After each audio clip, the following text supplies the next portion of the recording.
नमस्कार। आज हम बात कर रहे हैं ऑपरेशन सिंधु पर। जी। ये भारत का वो हालिया मिशन था जिसके तहत ईरान और इजराइल में जो भारतीय फंसे थे उन्हें सुरक्षित निकाला गया। हाँ, काफी अहम ऑपरेशन रहा ये। हमारे पास इससे जुड़े कुछ दस्तावेज हैं। अच्छा। तो आज हम देखेंगे कि मध्य जून 2025 में असल में हुआ क्या था और भारत ने कैसे रिएक्ट किया। बिल्कुल, चलिए देखते हैं। तो आइए इस मामले की तह तक चलते हैं।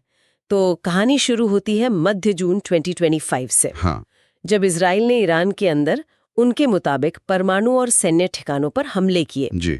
और इसके जवाब में फिर ईरान ने भी मिसाइल और ड्रोन दागे इजराइल पर। हाँ, और ये 2024 के बाद शायद सबसे गंभीर टकराव था दोनों देशों के बीच। बिल्कुल। और बात यह है कि इस तनाव की वजह से एकदम से जरूरत आन पड़ी कई देशों को कि अपने नागरिकों को वहां से निकालें। भारत ने भी बहुत तेजी दिखाई। फौरन एक्शन लिया गया। पिछली बार से ज्यादा तेजी से बिगड़े थे हालात इस बार। सही बात है। तो भारत का ऑपरेशन सिंधु ये पहले ईरान में फंसे भारतीयों के लिए शुरू हुआ 18 जून 2025 को। जी। खासकर जो स्टूडेंट्स वहां पढ़ रहे थे। हाँ, पहले छात्र। और फिर बस एक ही दिन बाद 19 जून को इसे इजराइल में जो भारतीय थे उनके लिए भी बढ़ा दिया गया। हाँ बिल्कुल, मतलब दायरा फौरन बढ़ाया गया। ये तेजी जरूरी थी। वाकई। निकालने के जो रास्ते थे वो भी काफी सोचने पड़े, क्योंकि हवाई रास्ते का भरोसा नहीं था। अच्छा। हाँ, तो ईरान से लोगों को जमीन के रास्ते निकाला गया, पड़ोसी देशों में जैसे आर्मेनिया, तुर्कमेनिस्तान। अच्छा, मतलब जमीनी रास्ते भी इस्तेमाल हुए हैं। जी हाँ। और फिर जब वो ईरानी एयर स्पेस खुला ना थोड़े टाइम के लिए, करीब 20 जून को, हाँ, तो मशहद शहर से कुछ स्पेशल फ्लाइट्स भी ऑपरेट की गईं। ओके। और इजराइल से? इजराइल से भी ज्यादातर जमीनी रास्ता ही था। लोगों को जॉर्डन या मिस्र ले जाया गया। अच्छा, बॉर्डर क्रॉस करा के। जी हाँ, और फिर वहां से चार्टर प्लेन से भारत लाया गया। तो ये सब मैनेज करना, वो भी इतने तनाव में, काफी जटिल था। समझ सकती हूँ। मतलब सिर्फ हवाई नहीं, जमीनी रास्ते भी एक्टिव रखे गए। एक पूरी प्लानिंग थी। बिल्कुल, सोची समझी रणनीति कह सकते हैं। और इन कोशिशों का नतीजा आंकड़ों में भी दिखता है। 27 जून तक बता रहे हैं कि कुल 19 स्पेशल फ्लाइट्स ऑपरेट हुई। जी। इसमें तो भारतीय वायुसेना के C-17 ग्लोबमास्टर विमान भी शामिल थे, वो बड़े वाले। हाँ, 3 C-17 भी थे। उनकी जरूरत पड़ती है ऐसे मास इवैक्यूएशन में। और इनके जरिए कुल 4,415 लोगों को सुरक्षित वापस लाया गया। 4,415। जिसमें से 3,597 ईरान से और 818 इजराइल से। ये आंकड़ा काफी बड़ा है। हाँ बिल्कुल। और इन नंबर्स के पीछे जो मानवीय पहलू है वो भी देखना चाहिए। जैसे कि इनमें सिर्फ भारतीय नागरिक ही नहीं थे, OCI कार्ड होल्डर्स थे।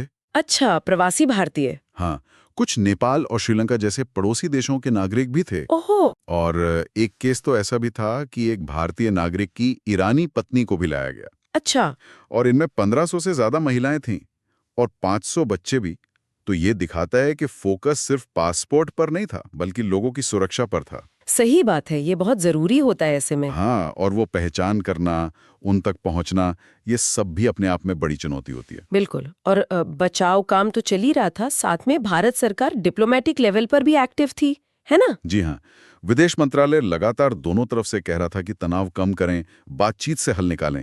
और साथ ही जो तेहरान और तेल अवीव में भारतीय दूतावास थे, उन्होंने फौरन एडवाइजरी जारी की। हाँ, वो तो सबसे पहला काम होता है शायद।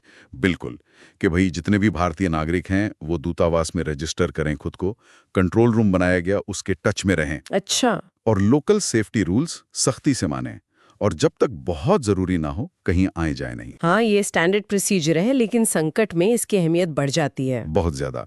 और नागरिकों का सहयोग भी चाहिए होता है इसमें। तो अब क्या स्थिति है? क्या ऑपरेशन अभी भी चल रहा है? देखिए, जो 27 जून तक की जानकारी है उसके हिसाब से एक टेम्पररी सीज फायर हुआ था। और दोनों देशों के एयर स्पेस भी फिर से खुल गए थे।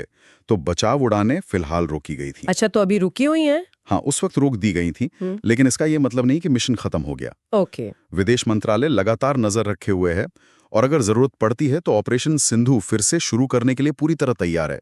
मतलब तैयारी पूरी है। ये दिखाता है कि ऐसी सिचुएशन के लिए हमेशा तैयार रहना पड़ता है। बिल्कुल, तैयारी बहुत जरूरी है। तो हमने देखा कि कैसे ऑपरेशन सिंधु ने इतने मुश्किल और तेजी से बदलते हालात में काम किया। हाँ। अलग अलग रास्तों का इस्तेमाल हुआ और हजारों लोगों को सुरक्षित घर पहुंचाया गया।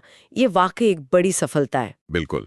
और ये पूरा घटनाक्रम ये भी दिखाता है कि कैसे दो देशों का झगड़ा दुनिया भर के आम लोगों की जिंदगी पर असर डालता है। सही बात है। और कैसे देशों को फिर अपने लोगों की सुरक्षा के लिए तेज और मतलब सुनियोजित एक्शन लेना पड़ता है। मल्टी प्रोंग्ड अप्रोच कह सकते हैं। जी हाँ, बिल्कुल। आज की इस चर्चा के बाद मेरे मन में एक सवाल आ रहा है जी। कि जब ऐसे अंतर्राष्ट्रीय संकट आते हैं जहां कई देशों के नागरिक एक साथ फंस जाते हैं, तो क्या अलग-अलग देशों के बीच बेहतर तालमेल, बेहतर कोऑर्डिनेशन और सही टाइम पर इंफॉर्मेशन शेयरिंग ये कितना जरूरी हो जाता है ताकि ज्यादा से ज्यादा जानें बचाई जा सके? इस पर सोचने की जरूरत है। हाँ, ये बहुत महत्वपूर्ण सवाल है।